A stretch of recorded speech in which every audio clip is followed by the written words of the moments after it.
Bismillahirrahmanirrahim. Assalamualaikum warahmatullahi wabarakatuh. Halo semuanya, perkenalkan nama saya Askia Jahara Safa dengan NIM 2410911320014. Saya berasal dari PSKPS Angkatan 2024.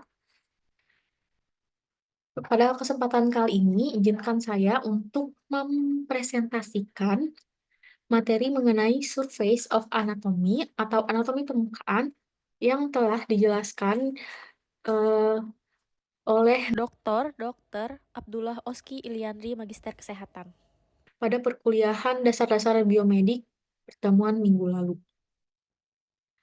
Membicarakan mengenai surface of anatomy, anatomi permukaan merupakan sebuah ilmu yang berhubungan dengan sebuah cabang ilmu biologi evolusionis dan termasuk dalam cabang dari ilmu kedokteran anatomi yang melibatkan studi tentang bentuk dan tanda-tanda tubuh yang terlihat dari luar tanpa melakukan visualisasi internal. Anatomi permukaan ini adalah sesuatu yang ada hubungannya dengan reasoning. Kenapa sih ini nih berbentuk seperti ini? Kenapa, organnya tersusun dari ini? Seperti itu.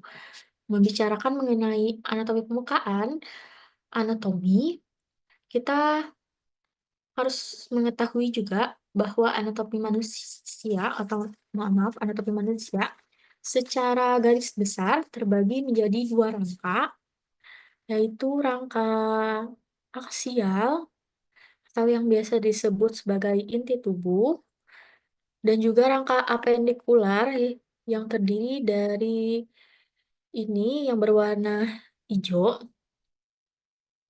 Rangka aksial ini merupakan titik tubuh berkumpul, dan rangka aksial ini tersusun dari beberapa regio yang dapat kita lihat pada gambar di sini, yaitu beberapa regio pada rangka aksial, yaitu ada kepala atau kaput, dan kolum atau leher, serta toraks atau dada, dan juga ada abdomen atau perut, dan ada pelvis, yaitu panggul. Rangka aksial ini merupakan rangka yang penting harus dimiliki semua manusia untuk dapat berlangsung kehidupan. Tanpa adanya rangka aksial, dapat dikatakan bahwa tidak adanya kehidupan. Sedangkan rangka apendikular merupakan tersusun dari alat penggerak, yaitu alat penggerak atas atau tangan dan juga kaki. Rangka apendikular ini berfungsi sebagai tambahan pelengkap untuk menyempurnakan dari rangka aksial. Sebelum masuk ke pembahasan mengenai eh, anatomi permukaan secara lengkapnya, perlu kita ketahui juga bahwa em, surface of anatomy ini berhubungan dengan teori evolusi yang mengarah pada bagian struktur manusia atau organisme lain yang berkembang dari bentuk-bentuk sebelumnya selama proses evolusi. Dan evolusi ini mempengaruhi bentuk tubuh dan struktur permukaan karena faktor-faktor seleksi alam yang menguntungkan kelangsungan hidup dan reproduksi spesies. Baik, langsung saja kita masuk ke anatomi yang pertama, yaitu hair atau rambut. Rambut ini juga berhubungan dengan teori evolusi yang telah saya jelaskan sebelumnya, bahwa rambut tumbuh di bagian tubuh manusia sebagai bagian dari evolusi manusia. Terutama, fungsi rambut tersebut untuk perlindungan dan bagian dari kepekaan sebagai pengidentifikasi suasana, perasaan merinding, perasaan suhu, dan sebagainya. Evolusi rambut pada tubuh manusia berhubungan dengan perubahan adaptasi lingkungan dan kebutuhan fungsional manusia tersebut. Pada zaman dahulu, rambut pada tubuh memberikan kehangatan dan kamuflase, tetapi berkurang seiring dengan penggunaan pakaian dan adaptasi iklim pada zaman sekarang. Dan dapat kita ketahui juga pada seluruh tubuh manusia kita mempunyai rambut, dan bahkan pun hewan juga mempunyai rambut. Contohnya seperti primata, contohnya kucing, anjing, dan ataupun simpanse yang memiliki rambut di seluruh tubuhnya, yang memiliki rambut yang tebal di seluruh tubuhnya. Dan bedanya pada tubuh kita, manusia yang memiliki rambut, sama-sama memiliki rambut, namun yang tebal hanya di beberapa bagian pada tubuh kita saja, yang memiliki fungsi dan manfaatnya tersendiri, manfaatnya masing-masing. Beberapa bagian yang ditumbuhi rambut tebal, yaitu contohnya terdapat pada kepala yang ditumbuhi rambut yang berfungsi sebagai proteksi atau perlindungan. Jadi rambut ini sendiri pada kepala berfungsi untuk melindungi kulit kepala kita dari paparan sinar matahari, agar tidak langsung terpapar, kulit kepala ini tidak langsung terpapar oleh si matahari tersebut. Dan juga rambut yang terdapat pada ketiak berfungsi untuk sebagai perlindungan juga, untuk pelindungan dan juga sebagai regulasi suhu, untuk membantu mengatur suhu tubuh agar tidak panas. Jadi fungsinya rambut pada ketiak ini agar tidak terjadi iritasi atau tidak terjadi rasa panas ketika kulit pada tangan bertemu dengan kulit yang ada di bagian sini. Dan juga rambut tumbuh pada alis, ini ya teman-teman, alis juga berfungsi sebagai proteksi atau perlindungan untuk melindungi mata dari keringat atau benda asing, mohon maaf, untuk tidak langsung masuk ke dalam mata. Contohnya rambut pada alis ini sendiri berbentuk cekung ke bawah, berfungsi untuk mengalirkan keringat yang terdapat pada kepala agar tidak langsung turun mengenai mata. Namun bentuknya cekung ini untuk mengarahkan keringat tersebut dapat turun dari bagian samping dari alis, samping dari mata, agar tidak langsung tepat, atau dapat juga alis ini meminimalisir masuknya keringat ke dalam mata, dan sebagai kita ketahui juga bahwa keringat itu kan mengandung banyak garam, yang kalau masuk ke dalam mata akan menyebabkan perih nih teman-teman. Dan juga di sini rambut pada bulu mata, rambut pada bulu mata juga bukan hanya sebagai hiasan nih pada perempuan. Rambut pada bulu mata nih berfungsi untuk perlindungan juga, proteksi untuk membantu mata untuk meminimalisir atau menghalangi debu agar tidak langsung masuk ke dalam mata. Contohnya nih ketika kita berkendara sepeda motor nih teman-teman. Pasti teman-teman sering kan mengendarai sepeda motor, namun banyak debu yang masuk, atau contohnya serangga masuk ke dalam mata.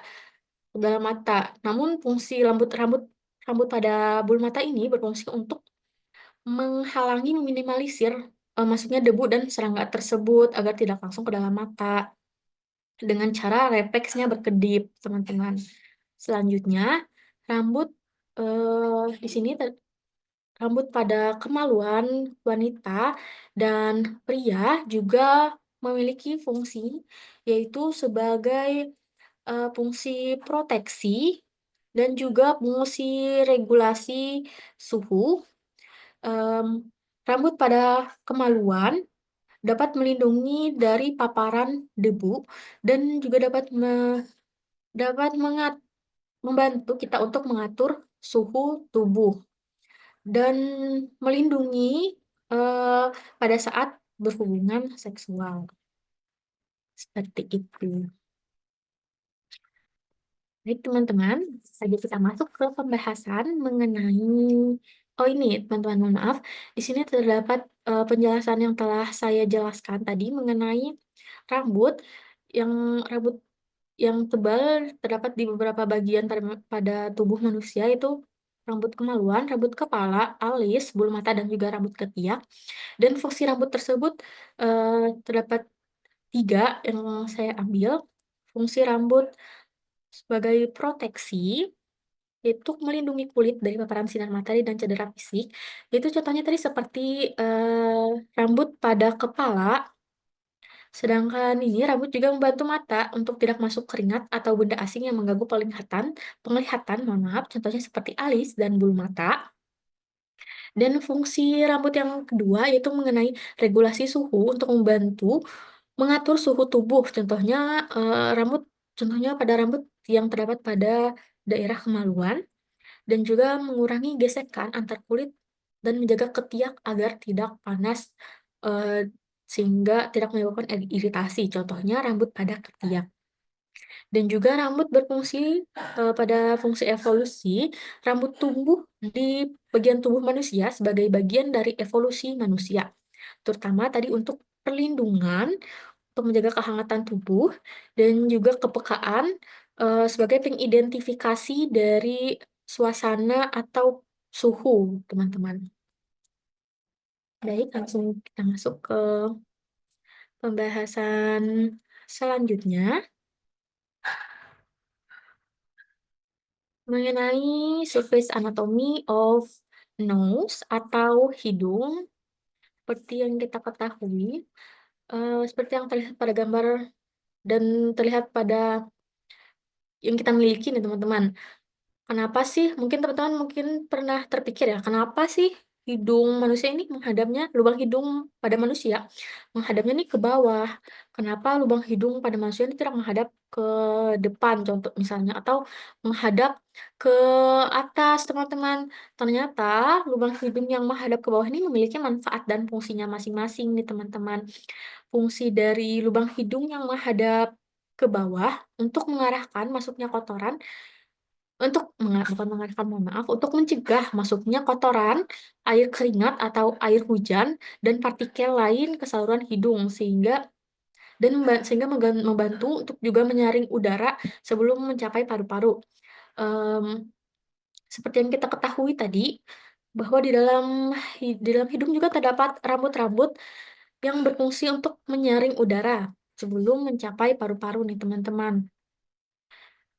Dan seperti kita lihat juga bahwa hidung nih, eee, kalau dilihat-lihat mungkin terlihat seperti berbentuk segitiga ya, teman-teman. Ternyata, mohon maaf, hidung yang berbentuk seperti segitiga ini disebabkan karena adanya, tulang hidung di bagian atas atau nasal bone ini, teman-teman, nasal bone. Dan juga kartilage atau tulang rawan, kombinasi antara tulang hidung di bagian atas tulang dan juga tulang rawan yang ada di bagian bawah hidung. Lanjut. Nah nah di sini terdapat penjelasan mengenai hidung tadi, lubang lubang hidung yang menghadap ke bawah tersebut ternyata memiliki fungsinya, yaitu untuk mencegah kotoran, air, keringat atau air hujan, dan partikel lain contohnya debu untuk masuk ke saluran hidung, serta rambut-rambut halus yang terdapat pada lubang hidung juga untuk membantu menyaring udara sebelum untuk mencapai paru-paru.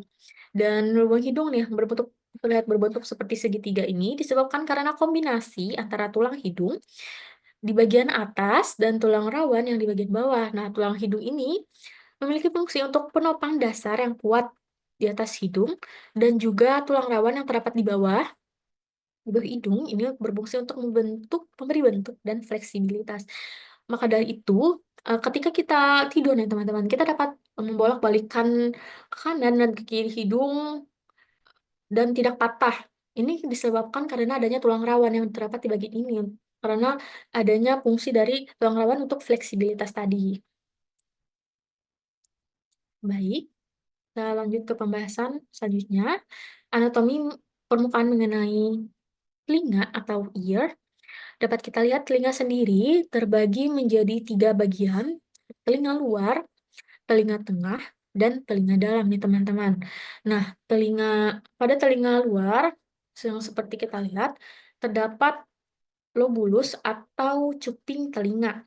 Itu bagian bagian lembut yang terdapat di telinga luar di bagian bawah yang biasanya ini sebagai tempat dari anting, sebagai tempat anting nih teman-teman. Mungkin teman-teman nih pernah pernah nih kepikiran, kenapa sih apa sih fungsi dari cuping telinga nih? Kenapa sih harus ada? Kenapa manusia ini harus memiliki cuping telinga? Ternyata cuping telinga ini bukan hanya sebagai bagian untuk penopang anting, bukan sebagai hiasan doang nih teman-teman. Ternyata cuping telinga ini memiliki fungsi dari cuping telinga, fungsi dari cuping telinga yaitu untuk keseimbangan dan aliran darah, karena cuping telinga ini memiliki banyak pembuluh darah nih teman-teman. Maka dari itu ketika kita melakukan tindik anting, itu banyak mengeluarkan darah. Dan juga ketika kita piercing dan sebagainya itu mengeluarkan banyak darah eh, karena di cuping telinga ini terdapat banyak pembuluh darah tadi. Dan fungsi telinga sendiri untuk menangkap dan mengarahkan suara menuju saluran telinga. Menangkap dan mengarahkan suara menuju saluran telinga yang kemudian diteruskan ke telinga bagian dalam, teman-teman, untuk dapat diproses sebagai sinyal dari pendengaran, sehingga kita dapat em, apa mendengar omongan dan suara musik dan lainnya sebagainya. Selanjutnya, di sini terdapat mohon maaf, pembeda antara cowok dan cewek. Di sini dapat kita lihat bahwa pada pria di sini terdapat gambar pada pria dan wanita yang dapat kita jadikan sebagai pembeda. Yang pertama yaitu bagian pelvis. Di sini terlihat pada Panggul. wanita terlihat lebih besar dan lebih lebar. Hal tersebut disebabkan untuk memfasilitasi kelahiran bayi dan juga persalinan ketika melahirkan kita sebagai seorang wanita. Untuk memungkinkan ruang yang lebih besar untuk melewati kepala bayi saat melahirkan. Nah, dan di sini terlihat bentuk Panggul. pada pria yang terlihat lurus dan condong. Ini berfungsi untuk aktivitas fisik, contohnya seperti olahraga, lari, dan sebagainya. Dan di sini terlihat gambar seorang pria dan seorang wanita. Dapat kita lihat pada pria di bagian rahangan nih teman-teman, bagian rahang sampai di bawah hidung ditumbuhi brewok, kumis, dan juga jenggot. Sedangkan pada wanita nih tidak ditumbuhi brewok, kumis maupun jenggot. Dan serta bentuk dagu pada pria yang terlihat lebih lebar dan juga menonjol. Sedangkan pada wanita terlihat lebih halus dan terlihat eh, seringkali lebih bulat atau runcing dan lebih halus tadi. Sedangkan pembeda lainnya terlihat pada bentuk rahang. Dapat kita lihat pada laki-laki, bentuk rahangnya terlihat lebih jelas dan terlihat lebih lebar. Sedangkan pada perempuan, bentuk rahang ini terlihat lebih lembut, lebih lembut. Dan pembeda selanjutnya yaitu alis. Alis pada pria dapat kita lihat biasanya lebih tebal dan pada tulang dahi pada pria terlihat lebih menonjol, sedangkan pada wanita dahinya alisnya dahinya cenderung terlihat cenderung lebih rata dan juga alisnya terlihat lebih tipis. Selanjutnya, pembeda yang ke berikutnya, bentuk wajah pada pria cenderung lebih persegi dan kotak ya. Dan pada wanita dapat kita lihat Pada wanita dapat kita lihat bentuk wajahnya lebih oval atau lebih bulat, teman-teman. Nah, itu beberapa pembeda antara cowok dan cewek, pria dan wanita, dapat saya jelaskan. Masuk ke slide selanjutnya ya. Nah, di slide selanjutnya ini terdapat penjelasan mengenai pembedaan antara cowok dan cewek. Terlihat dari tumbuh brewoknya, cowok tumbuh brewok, kumis dan jenggot, sedangkan wanita tidak. Bentuk dagu, bentuk rahang, pria yang lebih besar, sedangkan pada wanita lebih lembut. Sedangkan ini tulang panggul yang lebih sempit dan berbentuk corong pada pria, sedangkan pada wanita panggul lebih besar dan bulat yang memiliki fungsinya masing-masing antara pria dan wanita yang telah terketahui. Baik, selanjutnya kita masuk ke pembahasan mengenai surface anatomy of heart atau jantung nih teman-teman. Seperti kita ketahui, jantung adalah organ vital yang sangat penting yang terletak di dalam rongga dada yang berfungsi untuk memompa darah ke seluruh tubuh dan mengantarkan oksigen kepada sel-sel yang ada di dalam tubuh. Mengantarkan oksigen ke dalam sel-sel di dalam tubuh tadi. Nah, di sini dapat kita lihat struktur dari jantung. Terdapat vena cava superior, yaitu vena cava bagian atas, dan vena cava inferior, vena cava bagian bawah. Dan di sini terdapat atrium kanan atau atrium dexter. Dan di sini terdapat ventricle kanan atau ventricle dexter. Sedangkan di sini juga terdapat nih katup di antara atrium dexter dan ventricle dexter yang disebut sebagai katup tricus pidalis, karena disebut tricus karena terdapat berbentuk 3 pintu. Dan di sini terdapat atrium kanan, atrium kiri atau atrium sinister, dan di sini terdapat ventricle kiri atau ventricle sinister, dan di sini juga terdapat katup nih antara atrium sinister dan juga ventricle sinister yang bernama katup bicuspidalis. Dan di sini terdapat arteri pulmonal, arteri yang berwarna ini di antara ventricle kanan dan juga arteri pulmonal ini memiliki katup. Di sini namanya katup arteri pulmonal. Dan di sini, teman-teman, di ventricle kiri, ventricle sinister, juga akan mengalirkan darah ke bagian sini, bisa disebut sebagai aorta, atau kita kenal sebagai aorta. Di antara ventricle sinister dan juga aorta ini memiliki katup yang dinamakan katup semilunaris aorta. Saja kita masuk ke slide selanjutnya. Nah, di sini terdapat pengklasifikasian organ jantung. Di sini terdapat fungsinya nih teman-teman. Fungsi dari superior vena cava untuk membawa darah yang kekurangan oksigen, membawa darah yang penuh akan karbon dioksida. Dan di sini fungsi dari atrium dexter atau atrium kanan menerima darah yang mengandung sedikit O2 dan banyaknya CO2 tadi. Dan di sini fungsi dari ventricle kanan untuk memompa darah kotor atau darah yang mengandung CO2 ke paru-paru untuk dioksigenasi.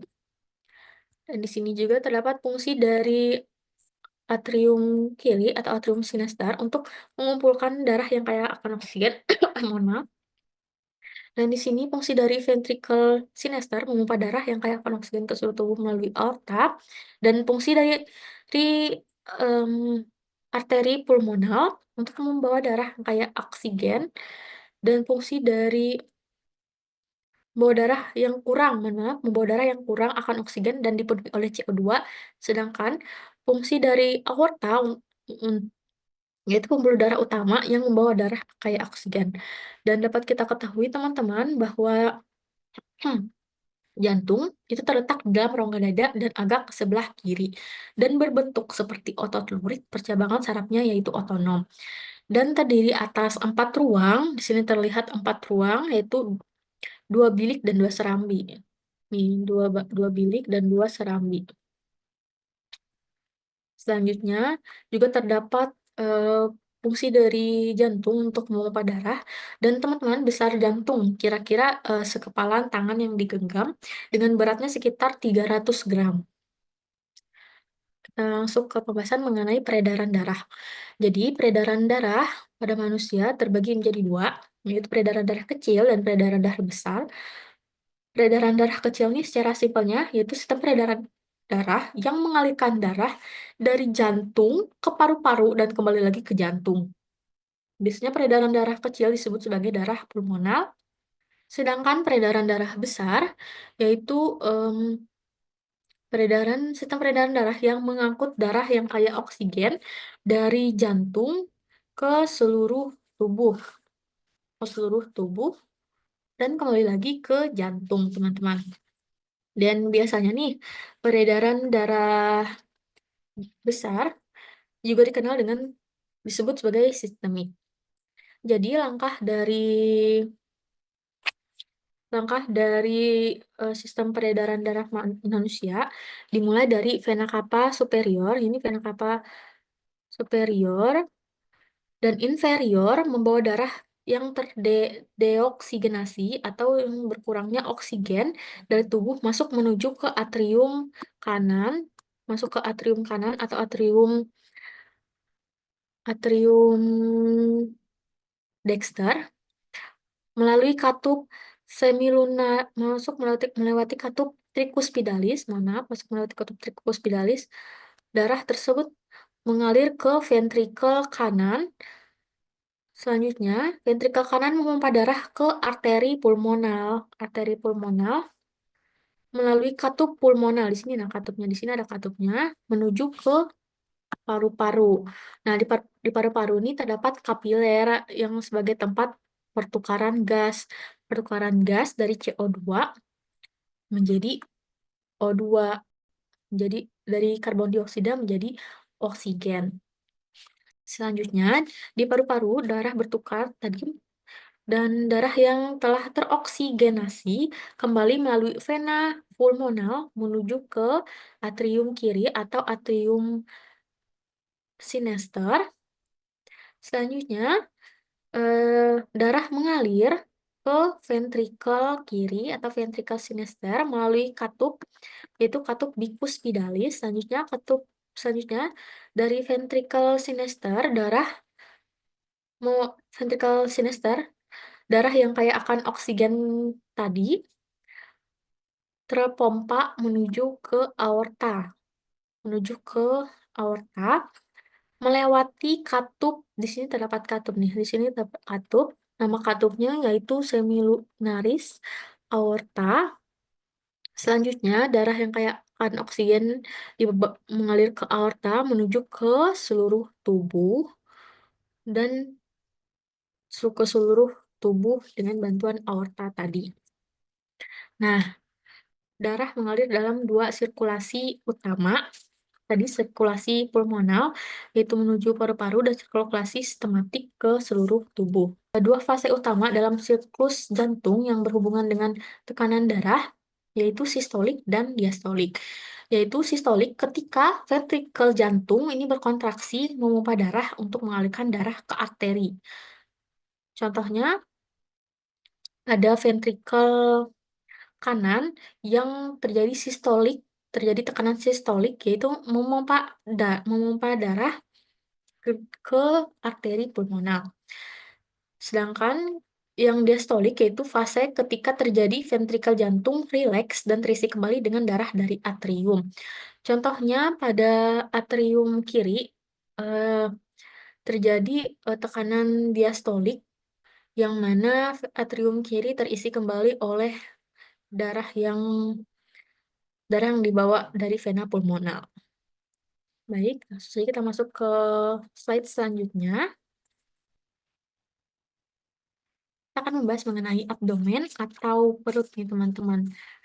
abdomen sendiri ini merupakan abdomen.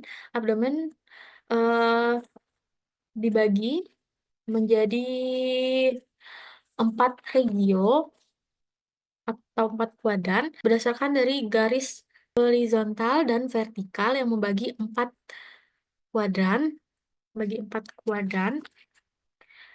Yang pertama yaitu right upper quadrant atau kuadran kanan atas atau RUQ yang berisi hati, kantung empedu, dan juga sebagian lambung, pankreas, dan juga sebagian usus kecil dan usus besar. Selanjutnya, di sini ada kuadran kiri atas atau left upper quadrant yang berisi sebagian lambung dan sebagian usus besar, terdapat pankreas, dan juga sebagian hati. Selanjutnya di sini ada right lower quadrant atau kuadran kanan bawah, itu disebut sebagai RLQ, yang terdiri dari usus halus, dan juga sebagian dari usus besar, serta terdapat sekum, yaitu tempat pertemuan usus kecil dan usus besar, dan terdapat juga appendix atau usus buntu, dan terdapat organ reproduksi bagian kanan pada wanita. maupun pria. Selanjutnya, terdapat left lower quadrant atau disebut sebagai kuadran kiri bawah. LLQ merupakan yang terdiri dari usus halus dan sebagian usus dari usus besar, dan terdapat reproduksi bagian kiri pada wanita. Maupun pria. Pada 4 regio abdomen ini terbagi lagi menjadi 9 regio abdomen yang dapat kita lihat di sini. Terdapat epigastric region atau regio epigastrium yang di bagian tengah atas yang mengandung bagian dari sedikit lambung, setengah dari lambung, dan liver, dan juga terdapat kantung empedu. Selanjutnya ada regio hipokondrium kanan atau right hypochondriac region yang berada di kanan atas yang mengandung liver, dan juga mengandung setengah kantung empedu. Dan terdapat left hypochondriac region atau regio hipokondrium kiri yang berada di kiri atas, mengandung limpa dan sebagian lambung, serta di regio umbilikal atau di tengah mengandung sebagian usus halus dan usus besar, dan juga di right lumbar region yang di kanan tengah mengandung usus halus atau kolon ascendens. Selanjutnya di left lumbar region atau regio lumbar kiri di kiri tengah yang mengandung usus halus dan sebagian dari usus besar, serta ada hypogastric region atau regio hypogastrum atau disebut suprapubik yang berada di bawah pusar, mengandung bagian dari usus kecil, kandung kemih, dan organ reproduksi.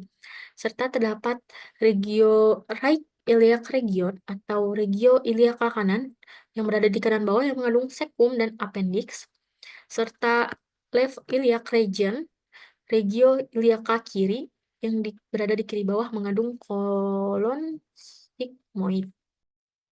Nah, jadi pembagian dari region ini berfungsi untuk tenaga medis dapat diagnosis keluhan pasien berdasarkan dari letak sakitnya tersebut. Serta pembagian dari regio abdomen ini berdasarkan garis horizontal dan vertikal melewati umbilikus atau pusar. Langsung slide selanjutnya. Nah, di sini terdapat surface anatomi abdomen. Tadi pembagian abdomen berdasarkan 4 kuadran dengan menarik garis vertikal, garis tengah atau midline, dan garis horizontal melewati umbilikus atau pusar sehingga membuat 4 kuadran tadi. Ini ya teman-teman penjelasannya. Dan ini 9 region abdomen yang telah saya jelaskan di slide sebelumnya. Nah, sekian penjelasan presentasi dari saya. Mohon maaf apabila terdapat salah dan salah kurang hilap kata. Terima kasih atas perhatiannya, teman-teman.